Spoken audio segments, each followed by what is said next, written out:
De onde vem a doutrina pré-tribulacionista? Vem da Bíblia, meu filho. Olha só, eu estava lendo um texto, vem da Bíblia, olha aqui, ó. 1 de João 2, versículo 18. Filhinhos, é já a última hora. A iminência aqui, ó. Filhinhos, é já a última hora. E como ouvistes que vem o anticristo, ele está vindo, também agora muito se tem feito anticristo. Tem um monte de anticristo por aí. Por onde, por essa razão, conhecemos que já é a última hora. Ele está vindo por aí, é a última hora. Que hora que ele está falando? Hora do arrebatamento. João, ele era pré-tribulacionista. Olha só, que maravilha.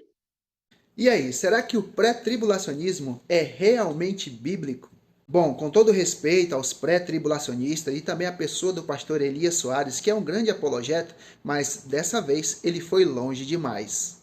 O pré-tribulacionismo é insustentável biblicamente. Você pode ver isso claramente na resposta do pastor Elias Soares, usando um texto de João totalmente fora do contexto e que não fala diretamente de uma grande tribulação. Essa doutrina escatológica pré-tribulacionista é uma doutrina inventada por um pregador inglês chamado John Derby, no século XIX, que disse que a igreja seria arrebatada antes da grande tribulação em uma volta secreta de Jesus para buscar a igreja. O interessante é que muitos se utilizam da patrística, os documentos e relatos escritos pelos pais da igreja a partir do primeiro século, para darem base às suas crenças e opiniões teológicas. Mas quando o assunto é pré-tribulacionismo, esses documentos são totalmente ignorados. Como, por exemplo, o de Daquê, que em nenhum momento fala-se de um arrebatamento pré-tribulacionista, um arrebatamento antes da grande tribulação. Muito pelo contrário, nesse documento afirma que toda criatura humana passará pela prova de fogo, que nesse contexto está se referindo à grande tribulação. Outros pais da igreja, como por exemplo Justino, Irineu de Lyon, Hipólito de Roma, Éfrem e outros mais, falaram de um arrebatamento após a grande tribulação e não pré-tribulação. Mas analisando o texto de 1 João, capítulo 1, verso 18, que o pastor Elias Soares usou para dar base ao pré-tribulacionismo, podemos ver, obviamente, que em nada está falando de um arrebatamento secreto.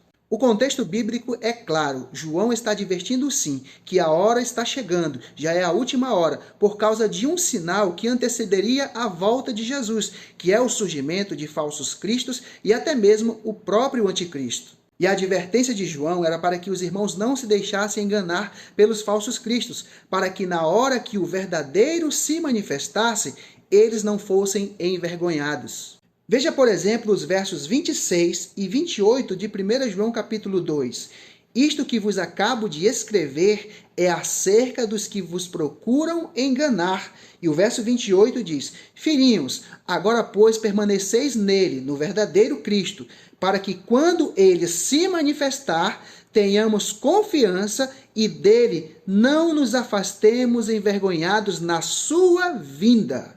Em Mateus 24, 29 a 31, Jesus é claro em dizer que seu aparecimento nas nuvens dos céus, com poder e grande glória, só irá acontecer após a grande tribulação, quando então ele vai enviar os seus anjos, os quais reunirão os seus escolhidos de uma a outra extremidade dos céus. Ora, o texto diz claramente que a reunião dos escolhidos do povo de Deus se dará por ocasião da volta de Jesus após a grande tribulação.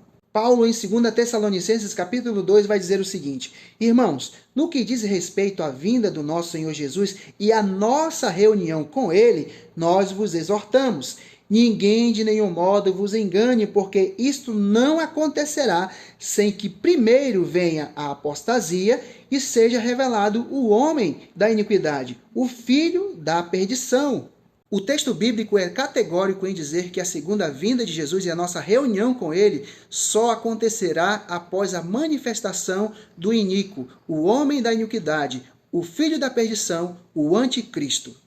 E esse anticristo, quando for revelado, o Senhor Jesus o matará com o sopro de sua boca e o destruirá pela manifestação da sua vinda. Isso é mais claro do que o sol ao meio-dia. Apocalipse capítulo 1, verso 7 diz: Eis que vem com as nuvens, e todo olho o verá. Mas aí os pré-tribulacionistas vão argumentar dizendo que esse texto faz referência à terceira vinda de Jesus. Terceira vinda de Jesus porque eles dividem a volta de Jesus em duas fases.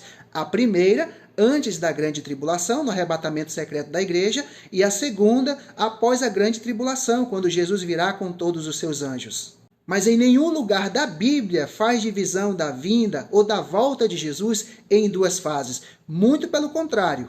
Veja o que diz Hebreus capítulo 9, versos 27 e 28.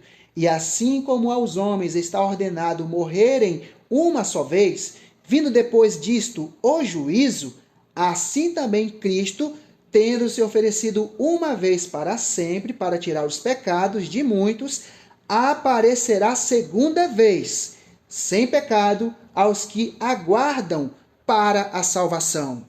O texto é muito claro. Assim como Jesus veio primeira vez para se oferecer em sacrifício pelo pecado da humanidade, ele aparecerá segunda vez e não da terceira e quarta vez. E eu poderia mencionar aqui muitos outros textos sobre esse assunto, como por exemplo 1 Tessalonicenses, capítulo 4, dos versos 16 a 18, que fala claramente que o arrebatamento da igreja se dará por ocasião da segunda vinda de Jesus. Mas creio que esses são suficientes e que Deus te abençoe.